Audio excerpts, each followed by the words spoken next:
Aloha, it's Kim Julen with Finding Your Fiji. I help bring harmony to your head, to your heart, and to your home.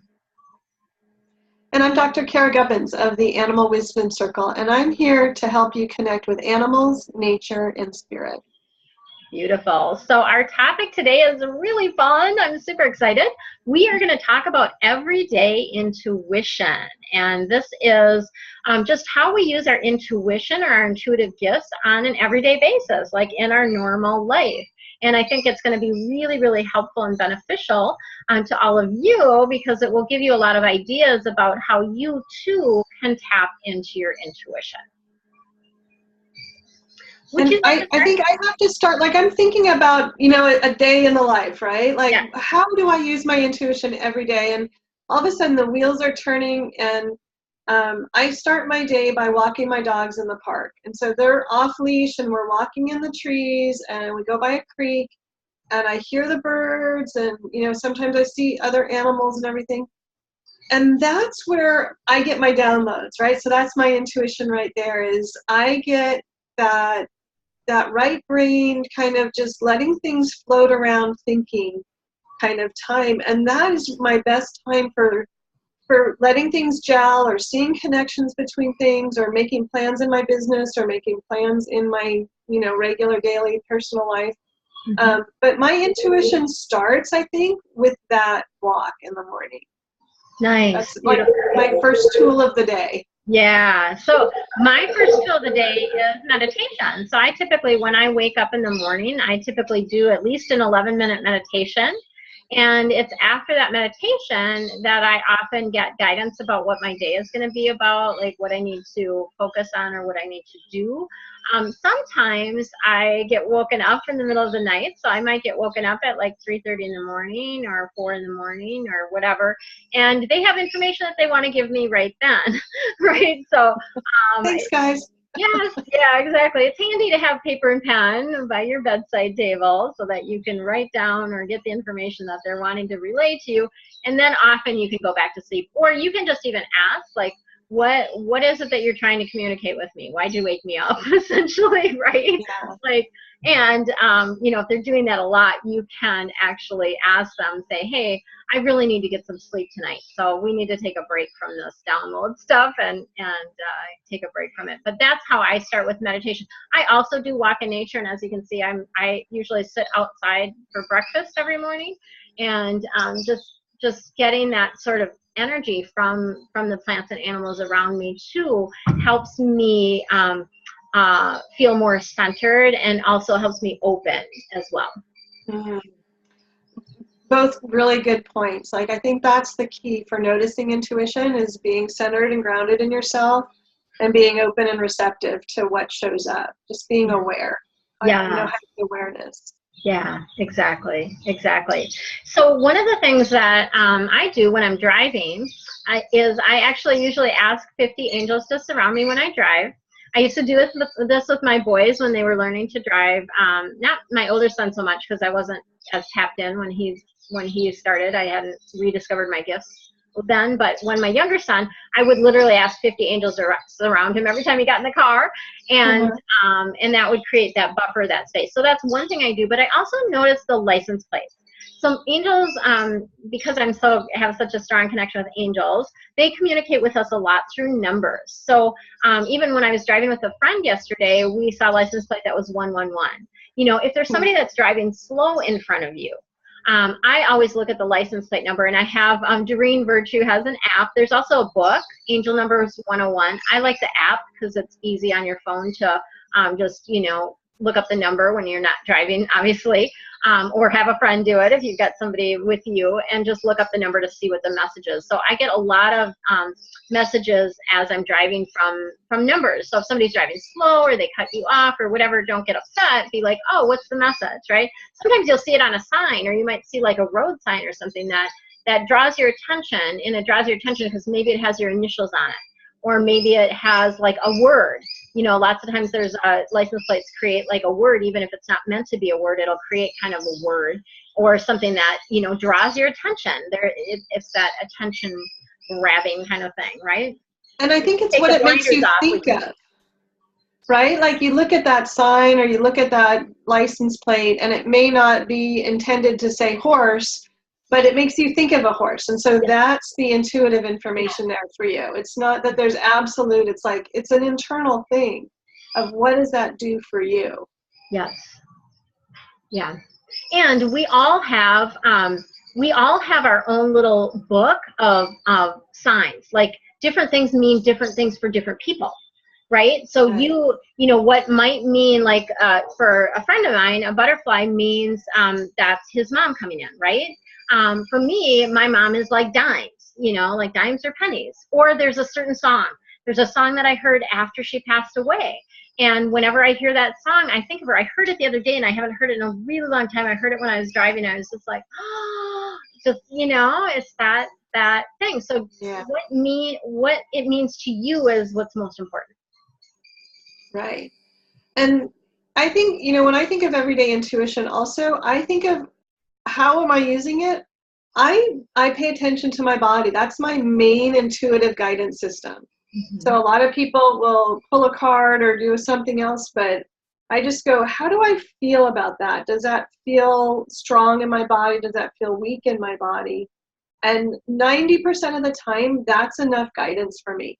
Mostly because I haven't listened in the past, and so I've learned to start to actually follow through on it and pay attention and everything. Yes. But so now I'm dialed in, and now I can just say, hey, I'm not getting a yes on that because I just don't feel it in my body, and not have to, you know, go through anything more than that to get more confirmation, because I feel like my body yes and my body no, I'm pretty clear on what that is. And so I can just use that. And I rely on that. If I have something that it's not so obvious, I do muscle testing. Do you do that, Kim? I do, yeah. There's lots of different forms. Yeah, there's a bunch of ways. What works for me is I make an L with my right hand. Okay. I put it between my thumb and pinky of my left. Okay. And I try to hold the L, and I squeeze it. So if I I haven't seen this one before. I love this one. This is the only one that works for me. So here's my right hand. It's an L. Okay. And I put it inside my thumb and my pinky, and I squeeze. Okay. And if I can hold it tight, that's a yes. And if I close, it's a no. Wow, that's a new one to me, Cara. I've not. Try it. It's super fun. That one. I do a couple different ones. I used to, when I originally learned body, like muscle testing, I learned by the sway method. So closing your eyes, standing up, and like asking yourself a question that you know the answer to be yes to, and seeing what your body does, and then asking yourself a question you know the answer to be no to, like my name is Jack. And seeing what your body does. So that's how I originally learned it. To me, that's too cumbersome now. I use a finger method also, but it's different. So I do, I typically will link. So I link my index finger and my thumb on one hand and just use a single finger on the other. Or you can use the other ones too, but I like the single finger. So a yes will hold firm and a no will pull through. So I use that one. There's also a fingernail one. Yeah, so you can. I'm not that coordinated. I could never get that one to work for me. Well, it's just what it is you just you have your index finger, and then your middle finger is going to go over the top of it, and a yes is going to be nice and smooth and easy, and a no will stick. I've seen people like pushing down and looking for resistance. I didn't know you could. No, I do that. Rub the fingernail. I guess it would be more of a fingernail one, right? Yeah. Yeah. That's what I do. Okay. Yeah, there's lots of different. I'm going to ask myself something. Let's see. My name is Cara. Totally smooth. My name is Kim. Oh my God, it totally worked. It really did. Right? Well, and different ones work for different people. So some people are like, oh, that doesn't work for me. Well, then try a different method, right? Like, there's lots of different methods. But I think that's a beautiful thing about your body, because our bodies are always communicating with us, and our bodies always have the answer. They know what's right and true for us. So that is a beautiful thing. And I do, I actually feel, you'll get feelings, different sensations in your body as well that give you guidance. So that's a beautiful one. I love that. One thing too that I just kind of as an example of how I used intuition in my everyday life is when I moved here to Maui. I love this story. Yeah, there's a bunch of stories. I'm going to just share probably one or two of them. But the one story I'm thinking of is when I was trying to find a place to land. So I knew that I needed somewhere to stay when I first got here. And then that would give me some time or space to be able to find a more permanent place to live. And I was guided to connect with a woman that I connected with her on Facebook. Like, we became friends. She was in in the Maui group, I think. And her name actually happens to be Cara also, which is kind of part of why I was drawn to her, because I knew you. And I connected with her, and I was guided to just, she had sent me a message on Facebook, and we started just communicating via Messenger on Facebook. And I said, oh, I'm probably going to rent an Airbnb until I figure out what I'm going to do. And she's like, oh, yeah, we rented a place. And then she's like, oh, a friend of mine just posted on their page, they are going to be renting their home. Do you want me to connect you? I'm like, yeah, totally. So it was just like following that guidance to connect with her. And then when she offered, I could have said, oh, no, I'll figure it out. But I said, like, no, yeah, connect me. We'll see. And it was a whole house. So part of me, like, if I had been in my head about it, I would have been like, oh, that's going to be way too expensive. I'm not going to be able to, to do a whole house. And these Airbnbs, like, one small space is however much this is going to be, so that's the part of the key of it too, is not getting in your head and just following the guidance and trusting. So I connected with this person, amazing couple that owned this house. The energy in this home that I rented, so I rented it for a month when I first got here. The energy in this home was amazing. Like, she had sage all over the house, rocks and crystals. I'm like, this is like totally like my space, like it felt so good. And it was important for them to connect with me. Like, he talked to me and connected with me and checked out my energy before allowing me into his home as well.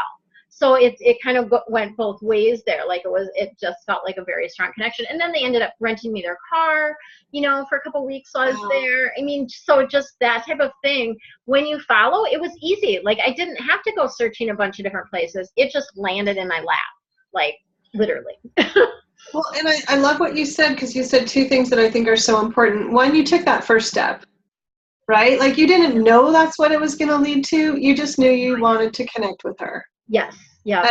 And then number two, you listened to it and you bypassed your thinking brain. And I think that's why, like, I do the muscle testing when I have to, or you could do the sway. Or pendulum too. Or a pendulum too. Yeah. Yeah. So all of those tools are great because it gets us out of our head. It gets us out of thinking. And intuition is not logical. It's not going to make sense, so we can't think it. Right. So whatever you can do to, whatever your technique is for getting out of your head to get your intuitive guidance, then do that. Yes. Oh my gosh, that's so beautiful. And that is so true. Like, and that's part of the 5D that we're moving into too. It's not going to be logical. The things that you are going to be doing, like for me moving to Maui, I'm sure there are still people that thought I was crazy. Because like I literally left my whole family. My boys are 20 and 23. They're back in Minnesota. My dad is 92. He's back there. I knew no one. I had never been to Maui before I moved here. Like, all of these different things would literally, my mind and everyone else's mind, is probably just saying that's crazy making, right? But it's not. It's perfect. It's beautiful. It's exactly what I was meant to do, right? Yeah.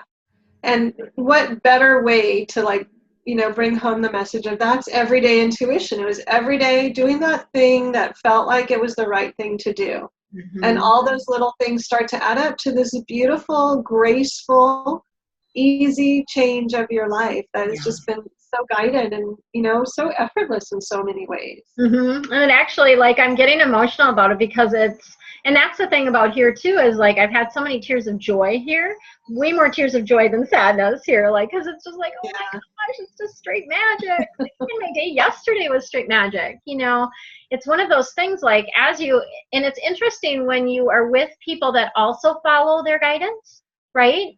And to be where the two of you can feel I do this with a friend that I met here, where we feel where we're guided to go. you know, and it's just like, oh, how does that feel to you? And we kind of check in. How does that feel to you? How does that feel to you? Yeah, this feels right. Like, this feels good. So yesterday we went and swam in this beautiful freshwater pool at Eau Valley, and it was just like, like cleansing, amazing, right? Like, just, yeah, it's cool. Yeah. So how do you help people get in touch with their intuition through your business, Kim? Yeah, so I do, the main way that I do it, I mean, obviously I do with YouTube, I do my readings and things like that, but I really, the thing that I really love to do is help people with coaching. So I do private coaching with people, and and how does that start? Like, you won't see on my website like a link to buy private coaching. It doesn't work like that. Like, the first step is to have a connection call. So I call them virtual coffee chats because it's really casual. It's not like me trying to sell anything. It's just me getting to know you and vice versa, and just having like coffee, but over the phone. We do that. And if you're not in the US, we do that via Skype, or we can do it via Zoom, however you want to do it. But otherwise, if you're in the US, then I do it over the phone. And it's just like a 15-20 minute call. And it's just to kind of get to know each other. And then if it feels like, you know, there's some connection, there's some alignment, I have additional steps that we can take to check that out. I don't take on a lot of coaching clients. I usually have less than 10 at a time. And that's just because it is a lot of time and energy, because even if I'm only connecting with them, like doing calls like once or twice a month, we're still like every week checking in. So it's a lot of energy around that. And I like to give, you know, what I have to those individuals as well. So that's what I do around that. How about you, Cara? Awesome. Well, I've got 2 ways that I help people. One is my free gift on my website, and that's the Intuition Development Package. And so that's an ebook about all the different ways, including a lot of the ones that we talked about today, except for not the fingernail one. I didn't know about that. Yeah. But all the different ways, you know, a lot of different ways that you can access your intuition and start to see that you already are intuitive. It's just a matter of developing that muscle, strengthening that muscle. Mm-hmm. And then I also teach classes. So one of the things that I find with my love for animals and working with other animal lovers is people want to use their intuition to connect with their pets. And so I teach my skills the way that I develop my intuition to become a professional. I teach that to everybody.